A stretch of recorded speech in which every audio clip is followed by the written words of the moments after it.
Le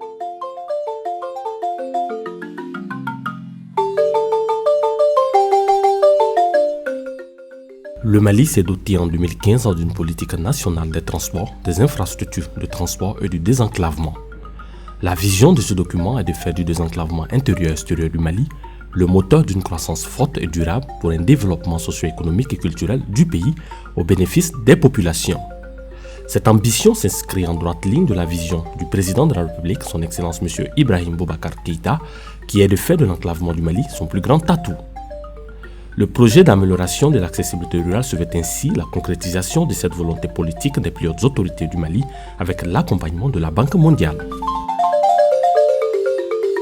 La mise en œuvre du programme d'amélioration de l'accessibilité rurale dans la région du Sikasso a porté sur l'aménagement de 4 pistes pour un linéaire total de 240,85 km et un montant global de 5 361 790 616 francs CFA, y compris les aménagements connexes.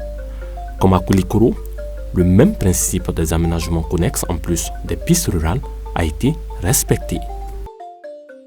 Vous savez, le PAR est un projet intégré et structurant, mais adressé cette fois-ci aux communautés villageoises et paysannes.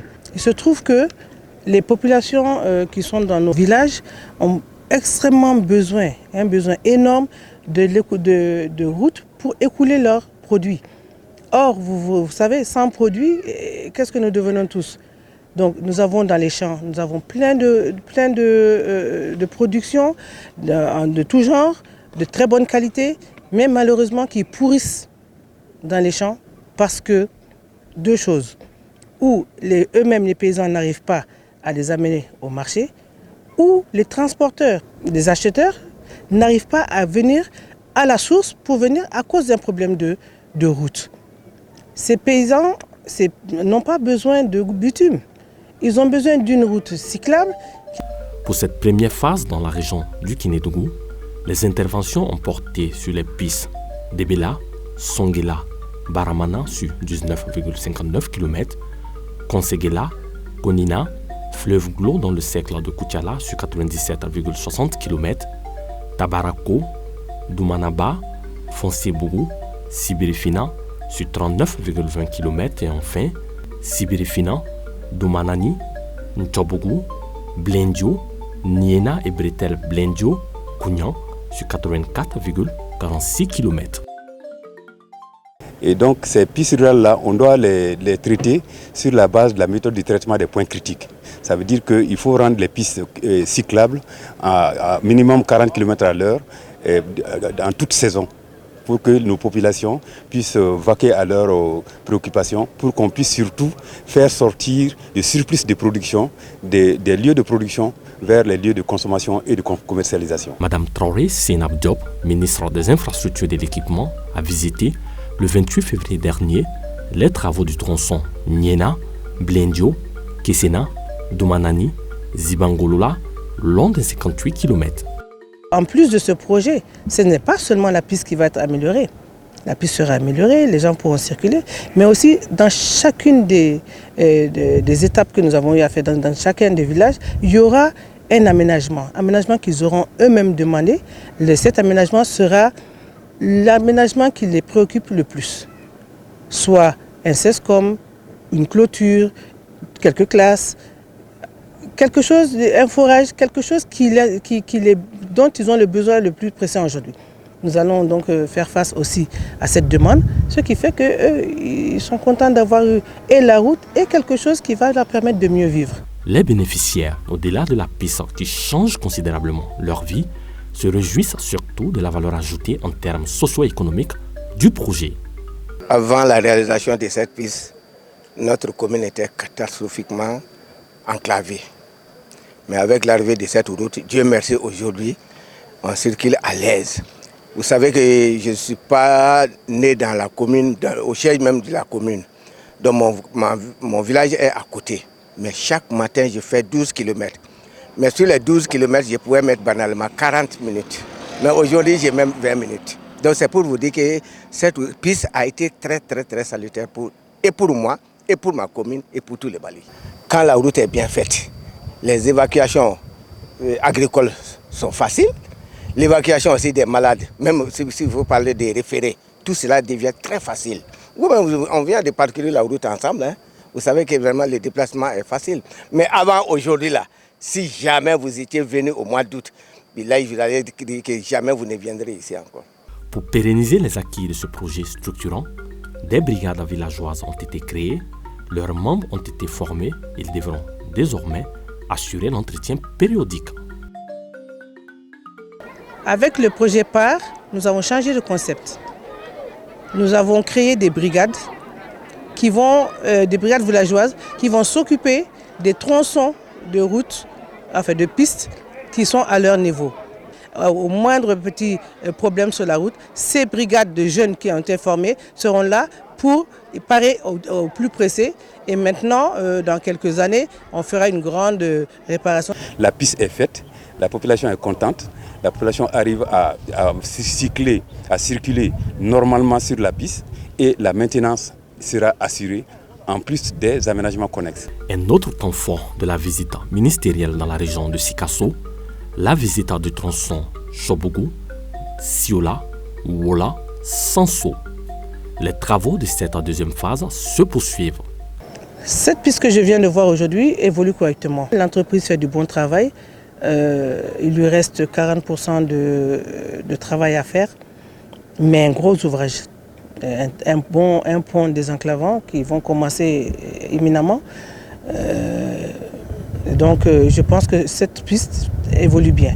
Par contre, et ça il va falloir que nous prenions des mesures pour ça, d'autres travaux sont un peu en retard et là nous allons faire booster les travaux à ce niveau-là. Les aménagements connexes réalisés ont été faits sur la base des besoins exprimés par les populations locales. Tous les aménagements sont choisis avec d'abord le conseil régional, en concertation avec le conseil de cercle, avec les chefs de village, avec tous les villageois. Nous ne faisons pas d'aménagement sans que ce nous soit demandé. Donc tout ce que nous avons fait aujourd'hui est une réponse aux demandes des populations. Il en sera ainsi pour la phase 2, qui va aussi avoir des aménagements connexes, pour la phase 3 et pour la phase 4 aussi. La transformation dans les différentes localités est d'ores et déjà perceptible. En témoignent ici quelques anciennes infrastructures sociales et les nouvelles mises à disposition dans le cadre de ce projet.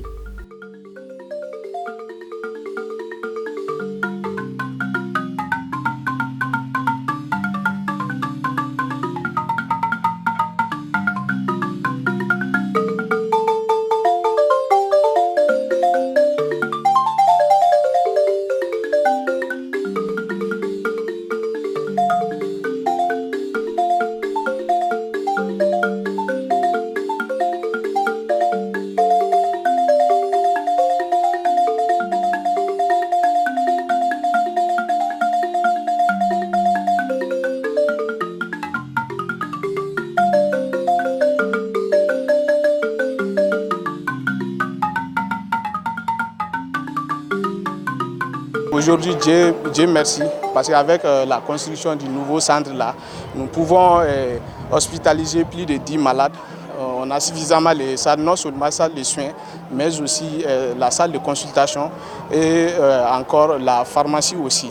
Donc vraiment, en toute sincérité, l'école a vraiment changé parce que ça nous a permis vraiment d'entretenir l'école et de la rendre propre et ensuite de sécuriser l'école aussi.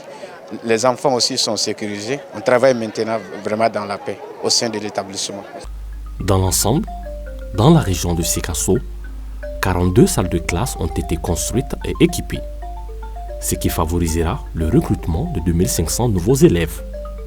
7 écoles ont été clôturées, 4 centres de santé ont été construits ou réhabilités, sans compter les périmètres maraîchers et les points d'eau mis à disposition des communautés locales.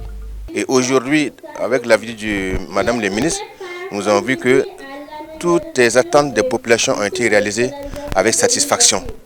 Parce que si le bénéficiaire direct, qui est la communauté, est satisfait de ce qu'on lui donne, moi je pense qu'en tant que maître d'ouvrage, je ne peux être très satisfait avec eux. Donc vraiment, nous sommes très satisfaits de la qualité des travaux. Tout ce qu'on a vu vraiment, c'est de bonne qualité. Donc on souhaiterait que les autres travaux qui sont en cours pour la phase 2, phase 3 et 4 soient de la même nature, la même qualité des travaux. Avec les écoles et les centres de santé qu'on a fait, ça améliore quand même les services sociaux de base des populations. Le périmètre maraîcher qui est là, vous avez entendu que hier on mangeait telle sauce, mais aujourd'hui avec ce périmètre maraîcher, la qualité de la nutrition a amélioré. Et tout ça va créer encore des emplois. Ça va éviter les jeunes d'aller ailleurs. Tout ceci va permettre, on a mis des brigades en place. Ces brigades vont travailler et vont entretenir ces pistes. Et on souhaiterait que ces brigades-là, dans le futur, soient des GIE qui vont travailler dans le cadre de l'entretien routier. Ils vont signer des contrats avec les communes pour cet entretien, parce qu'on veut la pérennisation de ces ouvrages-là. Donc cela veut dire qu'il y a création d'emplois, il y a création de richesses. Et ça, c'est les points les plus importants que je puis dire. À la satisfaction des bénéficiaires qui ont réceptionné officiellement les infrastructures, s'ajoute celle des autorités régionales et nationales, à travers notamment le ministère des Infrastructures et de l'Équipement. Une satisfaction qui illustre avec brio que la vision du président de la République, son Excellence M. Ibrahim Boubacar Keïta, de faire de l'enclavement du Mali son plus grand atout, se matérialise dans la région de Sikasso avec la mise en œuvre du PAR.